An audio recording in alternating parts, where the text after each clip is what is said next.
Vous savez que je suis parti en croisade contre l'écrit par rapport à l'oral.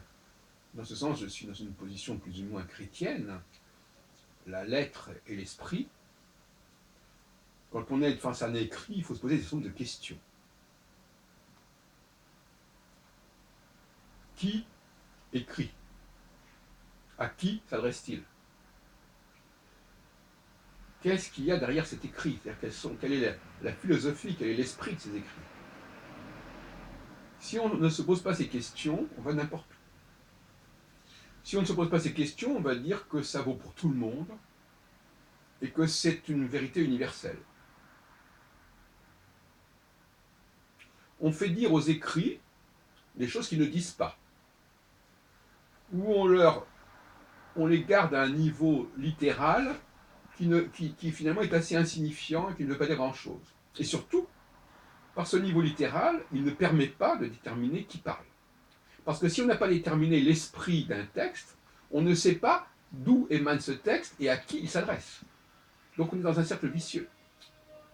Prenons les cas des 10 commandements. Tant qu'on n'a pas dit quel était l'esprit des 10 commandements, quelles étaient les valeurs sous-jacentes à ces 10 commandements, peut-on déterminer de qui émane ce texte? Pour qui émane ce texte? Alors vous me direz, ils émanent de Dieu. Bon, façon de parler. La question, c'est de savoir quelles sont les valeurs et quel est le peuple qui va adopter ces valeurs. Bon, maintenant qu'elles viennent de Dieu, la question est secondaire ici. Quelles sont les valeurs qui sont mises en avant, qui sont sous-jacentes, qui soutiennent ce texte?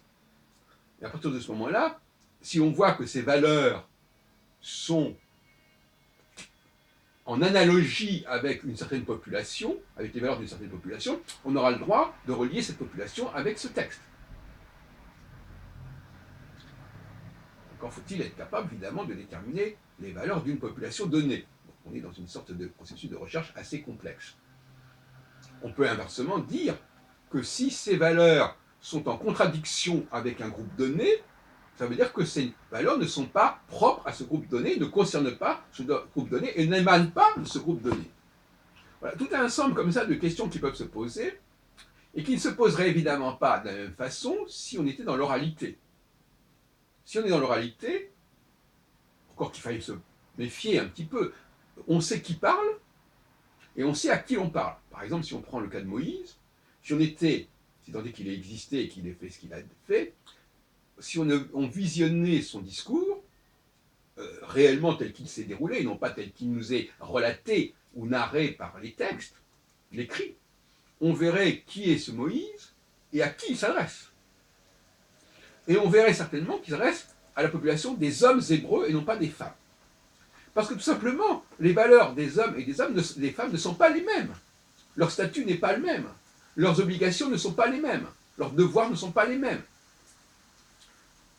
Voilà donc un premier point. Donc là, une méthodologie de la lecture textuelle qui est importante.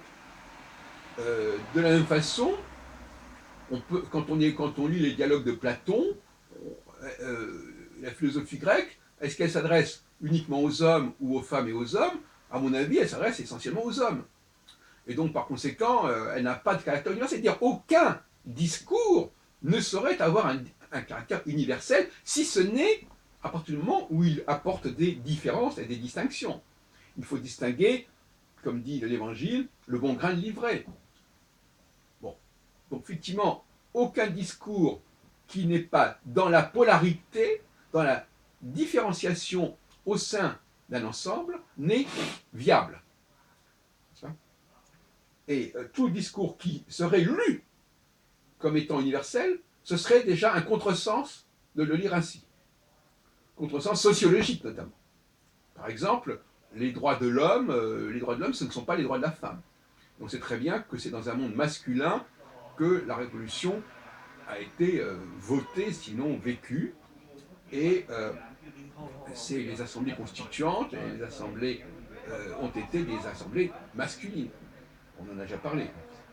Donc tout ça, il faut essayer de nettoyer tout ça, parce que là, vraiment, c'est encombré tout un ensemble de couches superposés et qui disent n'importe quoi, il faut effectivement penser ainsi. Et il faut essayer d'avoir un certain sens de la vraisemblance des propos, et il faut éviter aussi de nier le caractère de tel ou tel texte sous prétexte qu'il y aurait eu des interpolations, sous prétexte qu'il y ait certains éléments empruntés qui créent une certaine forme d'hétérogénéité et qui permettraient de dire que ce texte, il ne veut rien dire et qu'il n'a pas de cohérence. Et ça, c'est une tentation aussi, de montrer que ce texte est inconsistant ou qu'il est d'une banalité absolument effarante et que par conséquent, il ne saurait comporter une espèce de ligne directrice. Il n'a pas de colonne vertébrale et donc par conséquent, il n'est pas révélateur, il n'est pas significatif. Voilà ce genre de stratégie que je dénonce également, parce que je suis bien au courant qu'un texte peut être corrompu, peut être interpolé, et que c'est pas parce qu'il a été interpolé ou corrompu qu'on doit le disqualifier, il faut le nettoyer, il faut le purifier, il faut le purger des éléments qui sont venus le polluer. Parce que je parle beaucoup d'une écologie spirituelle et mentale, et pas seulement d'une écologie climatique ou autre. Bon, le mot écologie, pour moi, doit être très englobant. C'est une notion de purification dans un sens très large. Alors, je sais que le mot purification a connu des expressions et des manifestations extrêmement douteuses. Le Judenrein de Hitler, la limpieza de sangre de l'Espagne du XVe siècle et du XVIe siècle, etc. Mais il n'empêche que cette notion de pureté est quelque chose qui est absolument incontournable et qu'on ne saurait en faire abstraction.